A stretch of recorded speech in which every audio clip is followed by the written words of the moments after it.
नमस्कार, स्वदेश न्यूज की खास पेशकश स्वदेश सितारे में आप सभी का स्वागत है। मैं हूं आपके साथ भागीरथ साहू। स्वदेश सितारे में आज हम रूबरू होंगे अभिनेता शैलेंद्र गौड़ से।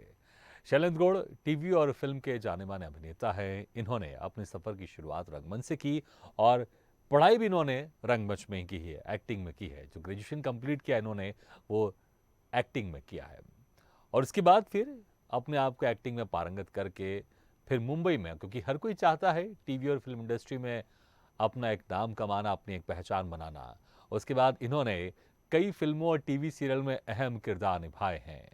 इसमें अगर अहम कुछ खास फिल्मों की बात करें तो फिल्म वीर सावरकर, इनकी ये फिल्म काफ़ी अच्छी खासी हिट रही और इस फिल्म में इन्होंने मुख्य भूमिका निभाई, सावरकर का किरदार निभाया। इस फिल्म में वीर सावरकर फिल्म में सावरकर का किरदार निभाया शैलेंद्र गौड़ ने।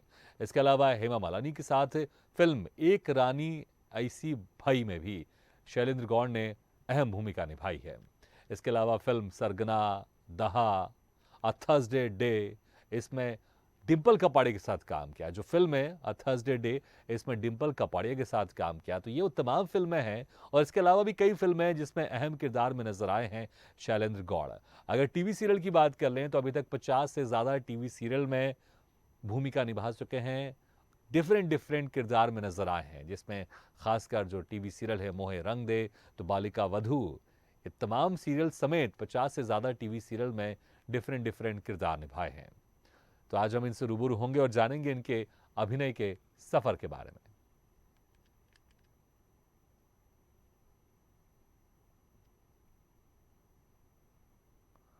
तो तस्वीरों में आप देख सकते हैं आज के हमारे मेहमान शैलेंद्र गौड़ को और उनके द्वारा निभाए गए किरदारों की तस्वीर भी आप देख रहे हैं। और इस वक्त हमारे साथ सीधे जुड़ गए अभिनेता शैलेंद्र गौड़। शैलेंद्र जी, आपको बहुत बहुत स्वागत है स्वदेश न्यूज की खास पेशकश स्वदेश सितार में। शैलेंद्र जी, आपको मेरी आवाज सुनाई दे रही है? मुझे आवाज नहीं आ रही है। जी शैलेंद्र जी, आप कहाँ हो? हमारी आवाज़ नहीं सुनाई दे रही, लेकिन मुझे आपकी आवाज़ सुनाई दे रही है। हम दोबारा कोशिश करते हैं कि हमारी आवाज़ भी आप तक पहुंचे, फिर उसके बाद हम कंटिन्यू सिलसिला शुरू करेंगे बातचीत का। हम फिर से आपको कनेक्ट करते हैं ताकि जो हमारी हाँ, आवाज़ है, अभी आई। आ रही है आपको मेरी आवाज़? हाँ अब। ठीक है। तो हाँ अभी शैलेंद्र आ जी, जी बहुत बहुत स्वागत है एक बार आपका फिर से हमारे खास पेशकश स्वदेश सितारे में। बहुत बहुत धन्यवाद। शैलेंद्र जी, आपने पढ़ाई भी एक्टिंग में की है। ऐसे हमने देखा है कि ऐसे बहुत सारे लोग जो होते हैं वो थिएटर करते हैं या फिर जैसे कहते हैं कि हम तो बचपन से ही एक्टिंग करते आ रहे हैं और बोर्न है, हम हमारे अंदर एक्टिंग कूट कूट के भरी हुई है और वो चले जाते हैं मुंबई और फिल्मों में काम करना शुरू कर देते हैं। लेकिन आपके अंदर ये ख्याल कैसे आया कि मैं रंगमंच तो कर रहा हूँ लेकिन मुझे पढ़ाई भी एक्टिंग में करनी चाहिए? क्योंकि कुछ लोग ऐसे हैं जो ये समझते हैं कि एक्टिंग भी पढ़ने की चीज़ होती है क्या? देखिए, आपका सवाल बहुत अच्छा है। हम्म। मैं कोई इस तरीके के भ्रम में नहीं था कि मैं बहुत बड़ा एक्टर हूँ हाँ। या मुझे बचपन से आती है या मैं बहुत बचपन से ही एक्टर हूँ और मैं लोगों को हाँ। करके बताता हूँ मैं बहुत अच्छा एक्टर हूँ। मेरे जी। दिमाग में ऐसा कोई भ्रम नहीं था। हाँ। हाँ, इतना जरूर था कि कॉलेज में कुछ प्लेस किए थे जी। और एजुकेशन जो मैं एमए पीएचडी किया है मैंने हिंदी लिटरेचर में, हाँ। तो मैंने पीएचडी की पढ़ाई पूरी की पहले। हाँ। उसके बाद मैं दिल्ली आया और दिल्ली में मैंने पंचानन पाठक जी का 1 साल का एक्टिंग कोर्स जॉइन किया। जी। और उसी एक्टिंग कोर्स के दौरान मुझे पता चला कि इब्राहिम अलकाज़ी साहब, जिन्होंने एनएसडी के डायरेक्टर रहे हैं 17 हाँ। साल, हाँ। वो अपना एक एकेडमी बनाने वाले हैं, बहुत बड़ा एकेडमी बनाने वाले हैं। अच्छा। और उसमें बहुत सारे एक्टरों की उनको ज़रूरत है, तो उसके लिए ऑडिशन हुआ। ऑडिशन हाँ। मतलब एक इंटरव्यू हुआ और उसके बाद एक ऑडिशन हुआ। हम्म। उस सब के बाद, प्रोसेस के बाद हम अलकाजी साहब के यहाँ ज्वाइन हुए। उसके बाद भी आज तक हम नहीं समझते कि हम संपूर्ण एक्टर हो पाए। अच्छा। जी। एक्टर होना मतलब लर्निंग प्रोसेस बिल्कुल। चलता रहेगा, जी। जीवन भर चलता रहेगा। हाँ, ये जरूर है कि एक पड़ाव के बाद दूसरा पड़ाव, दूसरे पड़ाव के बाद तीसरा पड़ाव हाँ। आता रहेगा। जी। आपको भी लगता रहेगा हाँ कुछ हमने अलग बिल्कुल। किया है, थोड़ा लोगों को अच्छा लगने लगा है। हम्म। अभी शायद हम एक्टर बन गए, शायद शब्द का यूज कर रहा हूँ। हाँ। जी। लेकिन ठीक है, ये तो तो मैं आपने जी। मैंने रंगमंच किया पहले, हाँ। क्योंकि अगर आपको मुंबई आना है तो उसके लिए थिएटर की बैकग्राउंड और थिएटर का कॉन्फिडेंस लाना बहुत जरूरी है। बिल्कुल बिल्कुल। जी। अच्छा, फिर आप जब सीखते गए, फिर आप आगे बढ़ते गए, उसके बाद फिर ये जो ख्याल था आपके ज़हन में कि मुझे फ़िल्में करनी है, मुझे टीवी सीरियल करना है, तो पहले क्या मिला आपको? पहले कौन-सा वो ब्रेक था? आपको फ़िल्मों में काम मिला कि टीवी सीरियल में काम मिला और कैसे मिला आपको पहला ब्रेक? सबसे पहले अगर मैं कहूँ तो एक शांति सीरियल आता था। जी, बहुत-बहुत फ़ेमस सीरियल है।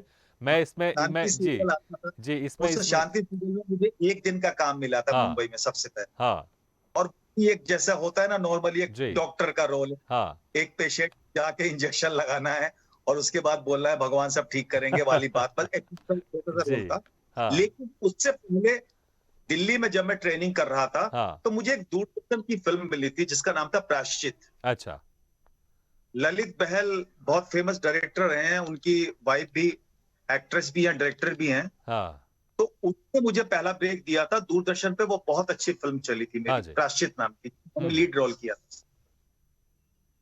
जी, और मुंबई का जहाँ तक सफ़र है तो मैंने आपको बताया सबसे पहले तो शांति था। हाँ, उसके बाद मुझे ये जो फ़िल्म जिसका नाम वीर सावरकर है हाँ, और जिसमें मैंने सावरकर की मुख्य भूमिका निभाई, बिल्कुल, बिल्कुल, वो फ़िल्म मेरे लिए मील का पत्थर साबित हुई, हुँ, क्योंकि वो एक इतना चैलेंजिंग रोल था, बहुत ही चुनौतीपूर्ण रोल था। बिल्कुल, और उसके प्रोड्यूसर लोग बहुत दिनों से एक हाँ, अच्छे एक्टर की तलाश में थे, जो सावरकर की शक्ल-सूरत से भी मिले, हाँ, उसमें टैलेंट भी, और वो हाँ, इतने बड़े रोल को निभाने की चुनौती जी। स्वीकार करे। तो जो जो नॉर्मल ऑडिशन होता है उसके तहत इसमें आपका सिलेक्शन हुआ था सावरकर फ़िल्म में?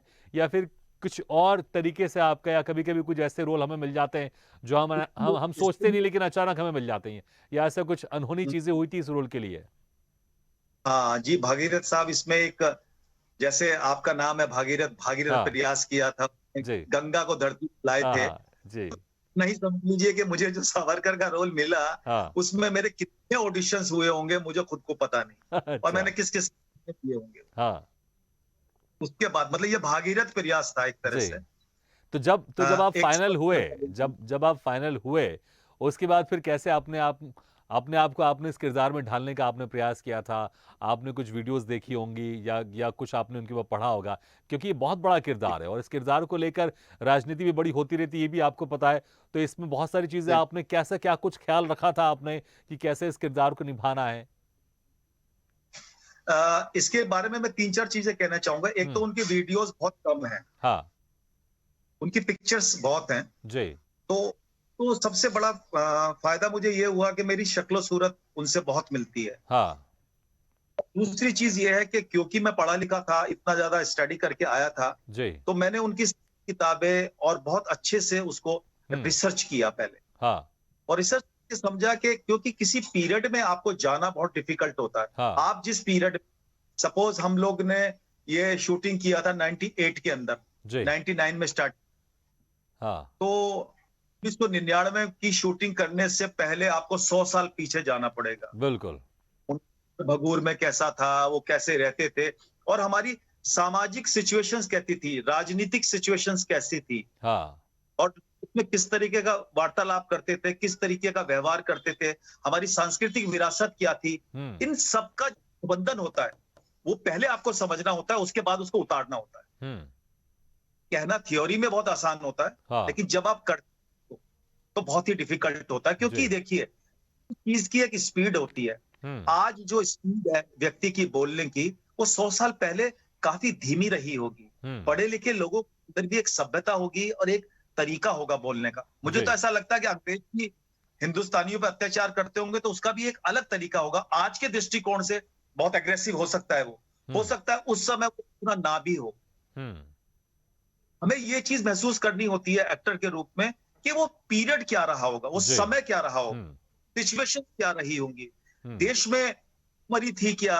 देश में खुशहाली थी क्या? देश में हमारी इकोनॉमिकल कंडीशंस क्या थी? हमारे सांस्कृतिक धरोहर को नष्ट किया जा रहा था, वो क्या था? जी, आंदोलन कितने चलेगा? देश आज़ाद होगा कि नहीं होगा? हुँ, हमारा लोग सहयोग करेंगे कि नहीं करेंगे? ये सारी चीज़ें जब आप लाते हैं, हाँ, तब कहीं कैरेक्टर के आस-पास पहुँचते हैं। मैं ये भी नहीं जी, कह रहा हूँ कि पूरी तरह से पहुँचते हैं। बिल्कुल, बिल्कुल। अच्छा, आस-पास बिल्कुल, इसलिए सबसे चैलेंजिंग सीन आपके लिए इसमें क्या था इस फ़िल्म में? क्योंकि हम कुछ तस्वीरें आपकी देख रहे हैं, वो बड़े चैलेंजिंग फ़ोटोज़ भी हैं, वो चैलेंजिंग तस्वीरें भी हैं, तो सबसे जो चैलेंजिंग सीन था, वो क्या था आपके लिए इसमें? मेरे लिए सबसे चैलेंजिंग सीन अगर मैं कहूँ इस पूरी हुँ, फ़िल्म के अंदर, एक मेरे लिए 4 पेज का एक स्पीच था, अच्छा। जो मुझे विट्ठल मंदिर जो रत्नागिरी के अंदर है, हाँ, उसमें बोलना था।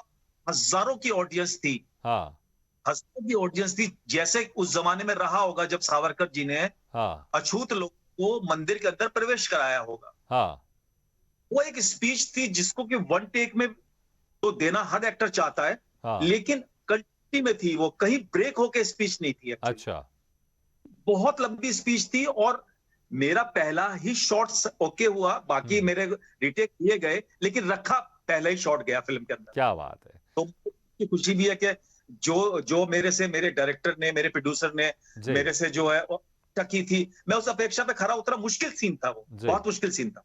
अच्छा, जी। इसी फ़िल्म के बाद क्या हम देख रहे हैं बड़े-बड़े राजनेताओं के साथ आपकी तस्वीरें हैं? अटल बिहारी वाजपेयी जी के साथ तस्वीरें, लाल कृष्ण आडवाणी जी के साथ तस्वीरें। तो क्या ये इसी फ़िल्म के बाद की कुछ तस्वीरें हैं? या वो फ़िल्म आपकी देखने आए थे या प्रीमियर था? कब की तस्वीरें हैं ये आपकी? ये ऐसा हुआ कि जब फ़िल्म बहुत चर्चित हो गई हाँ, और फ़िल्म जो है घर-घर जाने लगी, तो आडवाणी जी ने मेनका गांधी के पास शायद ये प्रस्ताव रखा था, हुँ, क्योंकि मेनका गांधी कैबिनेट मिनिस्टर थी उस समय। अच्छा, तो उन्होंने बोला अटल जी के लिए और आडवाणी जी के लिए हम एक स्पेशल शो रखते हैं सीरी फोर्ट ऑडिटोरियम में। हाँ, तो जितने भी पार्लियामेंट के लोग थे, सब लोग उसके अंदर आए और मुझे जहाँ तक ख्याल है कि हमारे वर्तमान प्रधानमंत्री जी नरेंद्र मोदी साहब भी उस समय स्पोक्स पर्सन बहुत होते बढ़िया। बीजेपी के। जी, जी। और अटल जी मुझे अच्छी तरह से ख्याल है, आडवाणी जी ने मुझे बोला था कि अटल जी सिर्फ आधा घंटे के लिए आए हैं, क्योंकि आपको पता होगा उस समय वो अमेरिका के ऊपर अटैक हुआ था, उसी उसी जी, पीरियड की बात है ये। जी, जी। शायद 11 सितंबर को अटैक हुआ था और 17 सितंबर को हमारा ये शो था सी हाँ, रिपोर्ट में। हाँ, तो उन्होंने बोला था आडवाणी जी ने कि अटल जी आएंगे लेकिन आधा घंटा रुकेंगे, जी, उसके बाद चले जाएंगे, हाँ, बिजी शेड्यूल है। हाँ। लेकिन आप विश्वास नहीं करेंगे, उन्होंने पूरी फिल्म देखी और मुझे आशीर्वाद देके गए। उसके फोटोग्राफ उसी के हैं, क्या बात है, ये क्या बात उसी है! की फोटो। देखिए, मुझे लगता है बहुत बड़ी बात होती है कोई अगर आपकी फ़िल्म आपके साथ आपके आपके देश के प्रधानमंत्री बैठ के देख रहे हैं, देश के इतने बड़े-बड़े नेता देख के बैठ रहे हैं, तो मुझे लगता है कि आपके रोंगटे और जो एक सीना होता है, अभी जो हम मोदी जी के 56 इंच के सीने की अक्सर बात होती है, उस पर राजनीति भी बहुत होती है। मुझे लगता है आपका 56 से आपका ज़्यादा हो गया होगा उस वक़्त सीना। नहीं देखिए, एक बात बता दूं, मैं 56 तो मेरा तब हुआ जब मुझे आशीर्वाद दिया गया, उससे पहले तो मेरा कितना इंची था वो मुझे पता ही नहीं है। मेरे अंदर घबराहट थी कि मेरा जो काम है उसे किया भी जाएगा कि नहीं, क्योंकि सावरकर एक ऐसी पर्सनैलिटी है, जी, दुनिया के हर आदमी जानते हैं, हर आदमी को पता है बिल्कुल। उनका फ्रीडम क्या, उनका कॉन्ट्रीब्यूशन से दुनिया जानती है। हाँ, तो मैं उसमें खरा उतरा भी नहीं उतरा, या कि 50% जी। 25% कुछ, लेकिन मुझे बहुत घबराहट थी। और मैं तो यही देख रहा था, मैं तो बार बार फिल्म नहीं देखता था, क्योंकि मैं तो देखी हुई थी, मैं तो अटल जी का चेहरा देखता था बीच में, उनके हाँ, क्या रिएक्शन, क्योंकि मैं उनके बिल्कुल पीछे ही बैठा था एकदम। अच्छा। तो शायद उनका कहीं अंदर अंतर मन में ये लग रहा था, शायद इस लड़के ने अच्छा काम किया है। हाँ। आडवाणी जी भी खुश थे मेरे से, बहुत खुश थे आडवाणी अच्छा, जी। बोला तूने बहुत अच्छा। कोई ऐसी लाइनें आपको याद हो जो अटल जी ने आपको या आडवाणी जी ने आपको कही हो उस वक़्त? आडवाणी जी की मुझे ये बात याद है। हाँ, उन्होंने बोला कि आपने ना चरित्र को बहुत अच्छे से संभाला। आडवाणी जी ने मुझे बोला आपने चरित्र को बहुत अच्छे से संभाला। और भागीरथ साहब, मैं इस दौरान एक बात और कहना चाहूंगा, मैं थोड़ा सा आपको अलग जगह पे लेके जाना चाहता जी, हूँ। सावरकर जी के एक बेटे जिंदा थे जब ये फिल्म रिलीज हुई, विश्वास।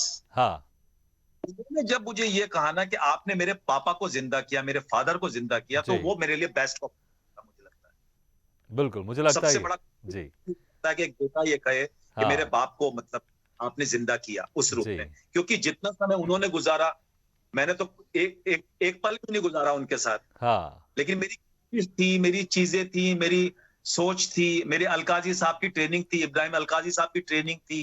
फिर मेरे अंदर एक जोश था, एक उत्साह था, एक कुछ कर कर दिखाने की ललक थी। जी, ये सारी चीजें जब मिल जाती है ना आपके पास, तो शायद आप कुछ ना कुछ तो कर जाते हैं जिंदगी बिल्कुल, के अंदर। बिल्कुल, इसमें कोई शक नहीं है। अच्छा, मुझे लगता है ये फ़िल्म तो आपके लिए मील का पत्थर ज़रूर साबित हुई है, क्योंकि जब भी आपकी चर्चा होगी, तो ये इस फ़िल्म की ज़िक्र ज़रूर होगा आपका। अब आपने इसके अलावा बहुत सारे फिर आगे काम भी किया आपने। आपने हेमा मालिनी जी के साथ भी काम किया, आपने फ़िल्म एक रानी ऐसी भई में भी, तो कैसा एक्सपीरियंस था उनके साथ काम करने का? आपने डिम्पल कपाड़े जी के साथ भी काम किया आपने, तो कैसा एक्सपीरियंस था इनके साथ काम करने का? डिम्पल कपाड़िया जी के साथ भी मेरा बहुत अच्छा था। हाँ, ये थर्सडे फिल्म जो आई है वो भी बहुत अच्छी चली है, ओटीटी पे आई है। हाँ, और हेमा मालिनी के साथ तो मेरा एक ही सीन था, हाँ, लेकिन मेरा अनुभव अच्छा था क्योंकि वो भी मेरा वन टेक हुआ था। क्या बात है। तो अनुभव मतलब मैं बहुत बड़े रोल तो नहीं किए थे ये, हाँ, लेकिन क्या होता है जब आप एक स्थापित कलाकार के साथ काम करते हैं ना, तो हाँ, आपके अंदर भी एक चीज़ आ जाती है कि मुझे शायद 4 लाइन बोलने को मिले, बिल्कुल। लेकिन मैं ऐसा बोलूं कि इनके इनके दिल में घर कर जाऊं। हाँ, आपने हेमा मालिनी जी का तो ज़िक्र आपने किया, डिंपल कपाड़ी जी का एक्सपीरियंस कैसा था? मतलब कौन ज़्यादा इंट्रोवर्ट था, कौन ज़्यादा एक्सट्रोवर्ट था? देखिए क्या होता है कि डिम्पल कपाड़िया जैसी एक्ट्रेस जो जी, बॉबी पहली के इतने हिट थी, हाँ, तो मैं उनके साथ काम करके मुझे एक बात बहुत अच्छी लगी कि वो हाँ, डिसिप्लिन बहुत थी, अनुशासित बहुत थी अपने हाँ, काम के प्रति। और जो एक्टर अनुशासित होता है ना, आप उससे बहुत कुछ सीखते हैं जिंदगी के हाँ, अंदर। तो वो अनुशासित बहुत लगी मुझे, अपने काम के प्रति एकदम लगनशील, हुँ, एकदम जोशीली। तो ये जो जोश होता है शायद दूसरा को एक्टर भी ले लेता है अपने अंदर, वैसे जी, उसके अंदर भी होना चाहिए। क्योंकि जब भी आप कोई एक्ट कर रहे हैं तो आप समझिए कि आपको ये जो है चांस मिला है, बहुत मुश्किल से मिला है। हाँ, तो आप प्रूव करना होता है।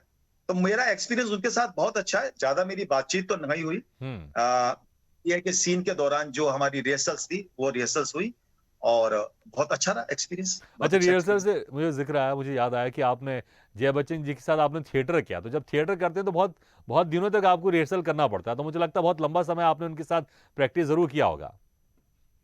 देखिए थिएटर का तो यह है क्योंकि हमारी बैकग्राउंड ही थिएटर की है। हाँ, रिहर्सल्स आपको परफेक्ट बनाती है, और स्क्रिप्ट आपके हाथ में जब तक रहती है। हाँ, आपको काजी साहब का एक वेद मंत्र था, हाँ, जो मैं आगे एक्टरों के लिए भी कहना चाहता हूँ, कि हाँ, अपनी स्क्रिप्ट को आखिरी दिन तक, शो तक मत छोड़िए। जी, स्क्रिप्ट आपके पास जब तक रहेगी, तब हाँ, तक आपके अंदर एक फियर भी रहेगा थोड़ा, कि मुझे करके बताना है। हुँ, जिस दिन आपने सोचा कि अब मुझे सब कुछ याद है, मैंने सब कुछ कर लिया, हुँ, तो वो जो ओवर कॉन्फिडेंस है वो थिएटर में बहुत ही घातक सिद्ध होता है। हाँ।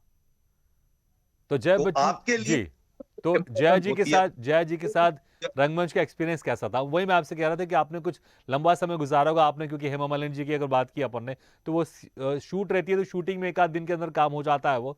तो लेकिन जब रंगमंच करते हैं फिर तो बहुत दिनों तक आपको प्रैक्टिस करनी पड़ती है, साथ में आपको कोऑर्डिनेट करना पड़ता है। तो कैसा था जया जी के साथ एक्सपीरियंस आपका? मेरा रंगमंच का एक्सपीरियंस ऐसा है क्योंकि मैंने अलकाजी साहब के साथ 3 साल का हाँ, ग्रेजुएशन किया एक्टिंग में, तो वहां का जो डिसिप्लिन था, हाँ, वहां का कार्य पद्धति थी, वो हाँ, बहुत ही अलग थी। मुंबई की कार्य पद्धति और दिल्ली की कार्य पद्धति में यही फर्क है। दिल्ली से मेरा मतलब है अलकाजी साहब।